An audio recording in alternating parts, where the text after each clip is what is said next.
किसी गांव में कमलेश नाम का एक व्यक्ति अपनी पत्नी किरण और अपनी 2 बेटियों के साथ रहता था। वो एक फैक्ट्री में मजदूरी करके अपना परिवार का पेट पालता था। कुछ समय बाद उसकी पत्नी गर्भवती हो जाती है। सुनो किरण, इस बार लड़का ही होना चाहिए। अगर लड़की हुई तो मैं उसे उठाकर नदी में फेंक आऊंगा। ये आप कैसी बातें कर रही हैं जी? लड़का लड़के पैदा करना क्या मेरे हाथ में है? ये सब तो ऊपर वाले की मर्जी से होता है। अपनी बकवास बंद करो। मैं क्या कोल्हू का बैल हूँ जो 24 घंटे काम करता रहूंगा?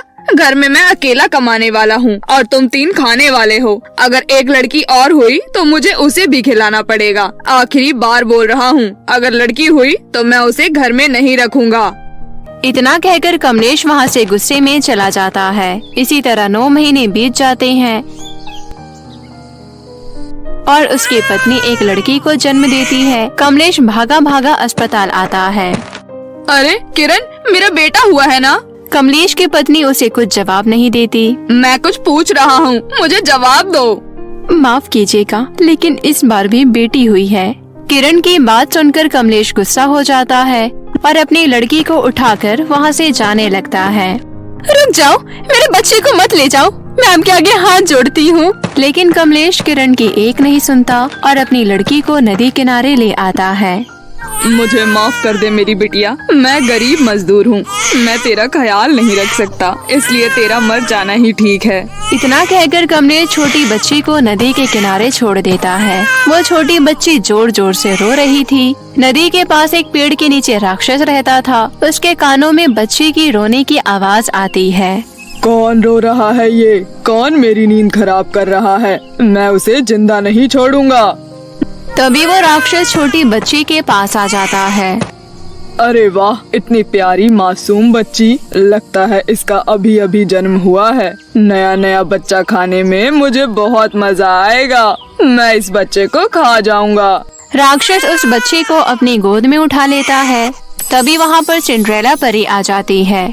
परी अपने जादू से राक्षस के हाथों से बच्ची को छीन लेती है और कहती है, तू इस मासूम सी बच्ची को खाने की सोच रहा है? इस बच्ची ने इस दुनिया में ठीक से कदम भी नहीं रखा है और तू दुष्ट इसे खाने की सोच रहा है। इसके माँ बाप इसे यहाँ पर मरने के लिए छोड़ गए हैं। अगर मैं इसे खा जाऊंगा तो इसमें बुराई ही क्या है? मैं इसके माता पिता को ढूंढकर उन्हें सजा दूंगी, लेकिन इस मासूम को तेरे हाथ नहीं लगने दूंगी। मेरे रास्ते से हट जा परी, नहीं तो तू बेवजह मारी जाएगी। अगर तेरे में हिम्मत है तो मुझसे इस बच्चे को छीन कर दिखा। इतना कहकर सिंड्रेला बच्ची को लेकर वहाँ से गायब हो जाती है। कहाँ गई परी, कहाँ गई? आज तूने मुझसे मेरा भोजन छीनकर ठीक नहीं किया। आज नहीं तो कल मैं तुझे ढूंढ ही लूंगा और उस बच्ची के साथ साथ तुझे भी मारकर खा जाऊंगा। सिंड्रेला परी उस बच्ची को लेकर उसके गांव में पहुंच जाती है। वहाँ बहुत सारे लोगों से वो बच्ची के माता पिता के बारे में पता करती है, लेकिन सभी उसे मना कर देते हैं। सिंड्रेला परी बच्ची को लेकर परीलोक चली जाती है। तभी रानी परी बच्ची को देखकर कहती है, अरे सिंड्रेला परी, ये तुम किसका बच्चा लेकर आई हो? इतना सुनकर सिंड्रेला परी रानी परी को सारी बात बता देती है। तुम बहुत ही अच्छी और नेक दिल परी हो, मुझे तुम पर गर्व है, लेकिन तुम इस बच्चे को यहाँ पर परीलोक में नहीं रख सकती हो। तुम्हें तो पता है परीलोक का वातावरण इंसानों के लिए सही नहीं है। अगर तुमने इस बच्चे को ज्यादा देर यहाँ पर रखा तो इस बच्चे की जान भी जा सकती है। रानी परी, आप ही बताइए मैं क्या करूँ? किसके पास छोड़कर आऊँ इसे? तुम इसके माता पिता का पता लगाओ। इस बच्चे के माता पिता नहीं मिलते हैं तो तुम इस बच्चे को किसी अनाथ आश्रम में छोड़ आना। इतना सुनकर सिंड्रेला परी वहाँ से चली जाती है। नहीं, मैं इस बच्ची को अनाथ आश्रम में नहीं छोड़ सकती। कितनी मासूम बच्ची है ये। अगर इसके माँ बाप मुझे नहीं मिले तो इस बच्चे को मैं ही पालूंगी और मैं ही इसकी माँ बनूंगी। इतना कहकर सिंड्रेला परी एक आम लड़की में बदल जाती है और उसी गांव में रहने लग जाती है। सिंड्रेला परी बच्चे का नाम चिंकी रखती है और चिंकी की हर ख्वाहिश पूरी करती है और बहुत अच्छे से उसका पालन पोषण करती है। अब चिंकी बड़ी हो चुकी थी और एक अच्छे स्कूल में पढ़ने लगी थी। राक्षस उसी दिन से सिंड्रेला परी और उस बच्ची को ढूंढ रहा था। परी, मैं तेरा पता जरूर लगाऊंगा और तुझे ढूंढकर तड़पा तड़पा कर मार डालूंगा। एक दिन सिंड्रेला परी अपने परीलोक से पृथ्वीलोक लौट रही थी। तभी राक्षस उसे देख लेता है और उसका पीछा करने लगता है और राक्षस पीछा करते करते सिंड्रेला परी के घर आ जाता है। मेरी प्यारी बेटी, देखो मैं तुम्हारे लिए कितने सारे चॉकलेट लेकर आई हूँ। वाह माँ, आप दुनिया की सबसे अच्छी माँ हो। आप मेरी सारी इच्छा पूरी करती हो। अच्छा, तो ये परी यहाँ पर रहती है, मेरी नजर से कोई नहीं बच सकता। एक दिन सिंड्रेला अपने घर से परीलोक जा रही होती है। तभी राक्षस परी को जाते हुए देख लेता है और सिंड्रेला परी का रूप बनाकर उसके घर में चला जाता है। अरे बिटिया, तुम यहाँ क्या कर रही हो? चलो कहीं घूमने चलते हैं। चिंकी ये बात सुनकर बहुत खुश हो जाती है और राक्षस के साथ चल पड़ती है। कहाँ लेकर जा रही हो माँ? बस यहाँ पर पास में ही मेरी एक सहेली रहती है, मैं उससे मिलने जा रही थी तो सोचा तुम्हें भी उससे मिलवा दूँ। तभी राक्षस चिंकी को अपनी गुफा में ले आता है और वहाँ जाकर अपने असली रूप में आ जाता है। चिंकी राक्षस को देख बहुत डर जाती है। आप कौन हैं? मुझे यहाँ पर क्यों लेकर आए हैं? मेरी माँ कहाँ पर है? तो चिंता मत कर, मैं तेरी माँ को यहाँ पर लेकर जरूर आऊँगा और तुम दोनों माँ बेटी को मारकर खा जाऊँगा। उधर परी अपने घर पर पहुँच जाती है। चिंकी बेटी, कहाँ पर हो? देखो मम्मा आ गई, तुम्हारे लिए बहुत सारे खिलौने और चॉकलेट लेकर आई है। सिंड्रेला चिंकी को घर पर ना पाकर बहुत परेशान हो जाती है। इसके बाद परी घर से बाहर आती है और अपनी बिटिया को इधर उधर ढूंढने लगती है। तभी वहाँ पर कुछ बच्चे आते हैं और कहते हैं, आंटी आंटी, हम लोग खेल रहे थे तो हमने आपको और चिंकी को राक्षस के गुफा में जाते हुए देखा था। सिंड्रेला को सब कुछ समझ में आ जाता है और वो राक्षस की गुफा के बाहर जाकर अपना परी रूप में आ जाती है और परी के रूप में राक्षस की गुफा में आ जाती है। आ गई तू, मुझे तेरा ही इंतजार था। इस गुफा में तेरा जादू नहीं चलेगा, यहाँ पर सिर्फ मेरी शक्ति ही काम कर सकती है। परी राक्षस के ऊपर अपनी जादुई छड़ी से जादू करने की कोशिश करती है, लेकिन वहाँ पर उसकी शक्तियाँ काम नहीं करती। वो राक्षस परी को बंदी बना लेता है। देख राक्षस, मेरी बच्ची को छोड़ दे, नहीं तो मैं तुझे जिंदा नहीं छोड़ूंगी। परी आंख बंद करके रानी परी को याद करने लगती है और रानी परी को सारी बात बताती है। राक्षस दोनों को मारने के लिए चाकू निकाल लेता है, लेकिन तभी वहाँ पर रानी परी प्रकट हो जाती है और राक्षस पर एक पवित्र जल डालकर उसको जला देती है। राक्षस जलकर मर जाता है। इसके बाद रानी परी सिंड्रेला और चिंकी को आजाद कर देती है।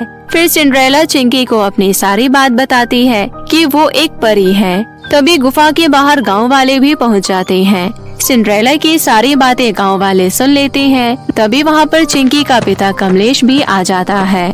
मुझे माफ कर दो, ये मेरी बिटिया है। गरीबी की वजह से मैंने इसे मरने के लिए नदी किनारे छोड़ दिया था। मैं तुमसे विनती करती हूँ, मेरी बेटी को मुझे वापस दे दो। मेरी असली माँ और पिता मेरी परी माँ है, जिन्होंने मुझे बचाया और मुझे पाल पोस कर बड़ा किया। मैं इनको छोड़कर कभी कहीं नहीं जाऊंगी। उसके बाद से सिंड्रेला परी निर्णय लेती है कि वो चिंकी के असली माता पिता के साथ और चिंकी को अपने साथ लेकर रहेगी। उस दिन के बाद से सिंड्रेला परी और चिंकी के असली माँ बाप और चिंकी सब एक साथ हंसी खुशी रहने लगे। सिंड्रेला भरतपुर नाम के एक गांव में रहती थी। वैसे तो पूरा गांव सिंड्रेला के परिवार जैसा था, लेकिन फिर भी सिंड्रेला के अपने माता पिता नहीं थे। जब वो बहुत छोटी थी तभी गांव वालों को वो मंदिर की सीढ़ियों पर मिली थी।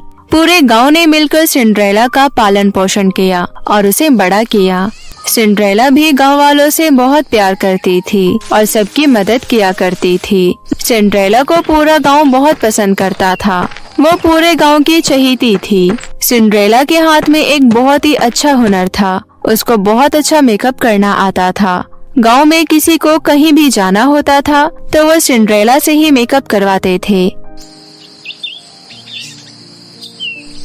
एक बार की बात है, गांव में सिमरन नाम की एक लड़की की शादी थी। सिंड्रेला सिमरन से कहती है, सिमरन दीदी, आज आपकी शादी है, लाइए आपका मेकअप मैं करती हूँ। हाँ सिंड्रेला, मैं वैसे भी अपना मेकअप तुमसे ही करवाती। तुम कितना अच्छा मेकअप करती हो। थैंक यू दीदी। उसके बाद सिंड्रेला सिमरन का मेकअप करती है। मेकअप के बाद सिमरन बहुत खूबसूरत दिखने लगती है। वाओ सिंड्रेला, तुमने तो मुझे बिल्कुल राजकुमारी की तरह बना दिया। तुम्हारा बहुत बहुत धन्यवाद। थैंक यू दीदी। सिंड्रेला, जब तुम इतना अच्छा मेकअप कर लेती हो तो तुम गांव में एक ब्यूटी पार्लर क्यों नहीं खोल लेती हो? वैसे भी लोगों को छोटी छोटी चीजों के लिए शहर जाना पड़ता है। तुम पार्लर खोल लोगी तो गांव वालों की भी मदद हो जाएगी और तुम्हारे पास भी कुछ पैसे आ जाया करेंगे। हाँ दीदी, मुझे आपका ये विचार बहुत अच्छा लगा। उसके बाद सिमरन की शादी हो जाती है। सिमरन अपने ससुराल चली जाती है। उसके बाद गांव वालों की मदद से सिंड्रेला अपना एक ब्यूटी पार्लर खोलती है। उसका ब्यूटी पार्लर बहुत चलता था। हर टाइम उसके पार्लर में कस्टमर भरे रहते थे, जिसके कारण सिंड्रेला की अच्छी कमाई भी हो रही थी। पार्लर से कमाए हुए पैसों को सिंड्रेला गांव पर ही खर्च कर देती थी। गांव में जिसको भी जिस चीज की जरूरत होती, सिंड्रेला उसकी मदद करती थी। सिंड्रेला के पड़ोस में एक बूढ़े दंपत्ति रहते थे। वो दोनों बहुत ही बूढ़े थे। सिंड्रेला उनके घर राशन पानी लेकर जाती है और कहती है, नमस्ते अम्मा। अरे सिंड्रेला बेटी, तू आ गई? हाँ अम्मा, और आपके लिए दवाइयाँ भी लाई हूँ। ये लीजिए दवाइयाँ और ये 1 महीने का राशन पानी है। अब आप बाबा को काम करने बाहर मत भेजिएगा।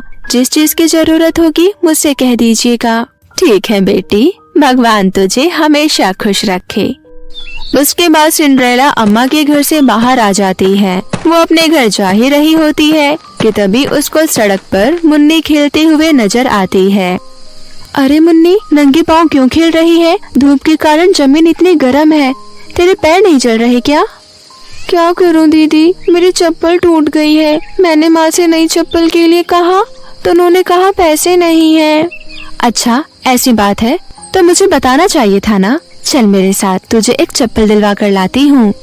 उसके बाद सिंड्रेला मुन्नी को लेकर बाजार जाती है और उसको उसके मनपसंद की चप्पल दिलवा देती है।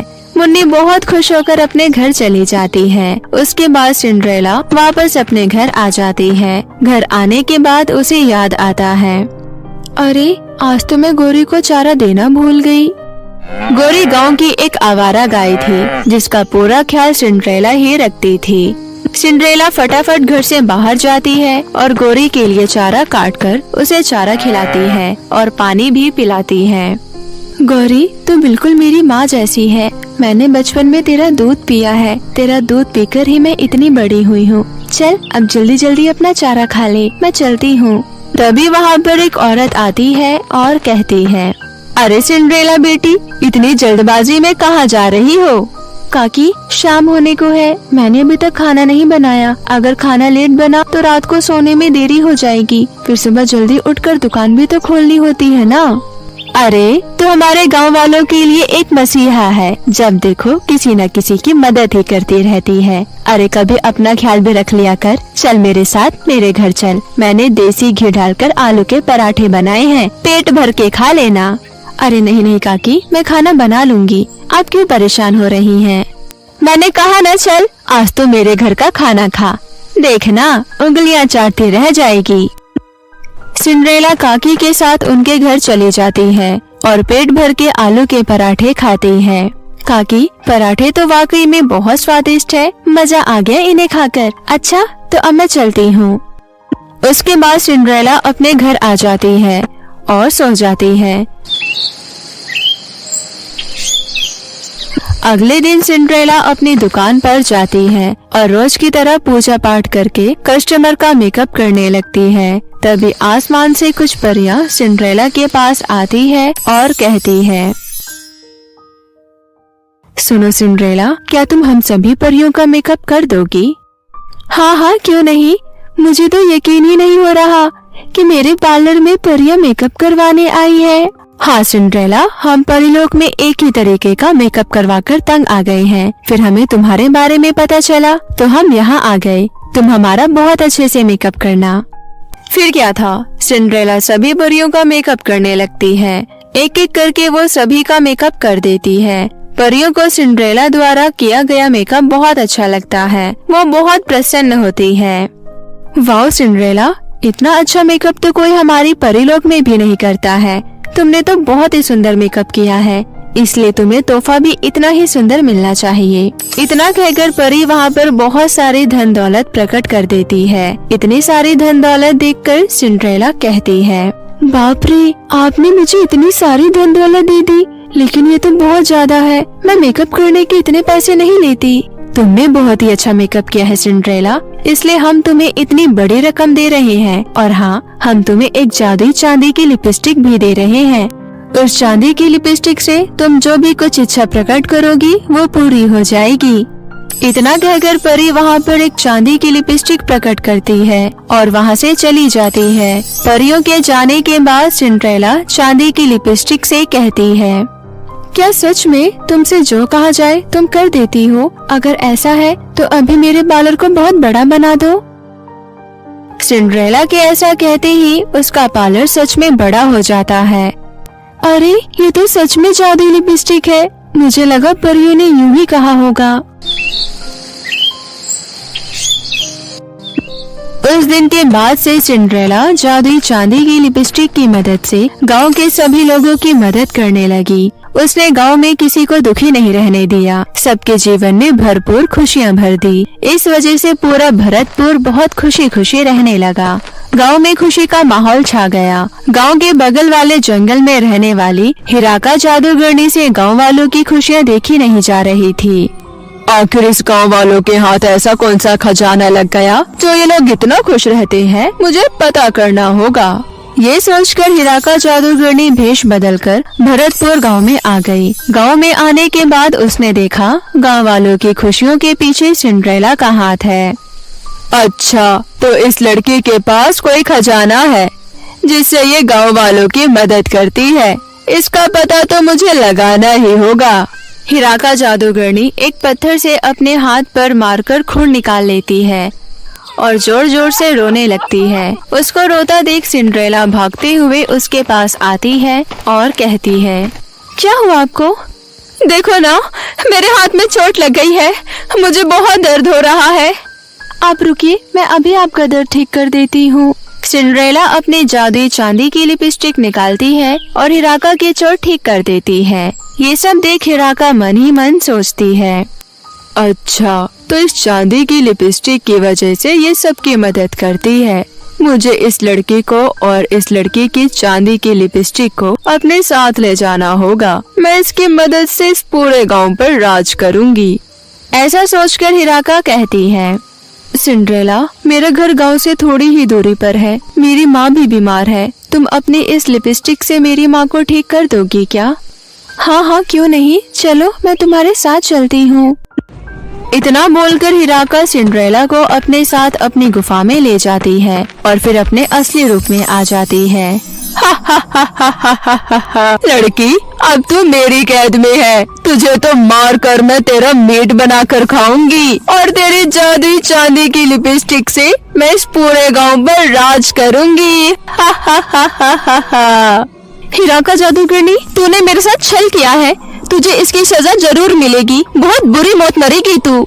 हिराका गुस्से में सिंड्रेला को बांध देती है और उसके हाथ से चांदी की लिपस्टिक छीनने लगती है। हिराका चांदी की लिपस्टिक को छीनकर जैसे ही सिंड्रेला से दूर जाती है, वो लिपस्टिक फट जाती है और हिराका जादूगरनी के चिथड़े उड़ जाते हैं। ये सब देखकर सिंड्रेला कहती है, मैंने कहा था ना कि बहुत बुरी मौत मरेगी तू। अच्छा हुआ तू मुझे यहाँ लेकर आई, क्योंकि तेरा अंत भी जरूरी था। तभी वहाँ पर गांव वाले सिंड्रेला को ढूंढते ढूंढते आ जाते हैं और सिंड्रेला की रस्सी खोल देते हैं। जब उन्हें हिराका जादूगरनी की मौत की खबर मिलती है तो वो बहुत खुश होते हैं और गांव में एक जश्न होता है। इस प्रकार पूरा गांव एकजुट होकर हंसी खुशी अपना जीवन व्यतीत करने लगता है।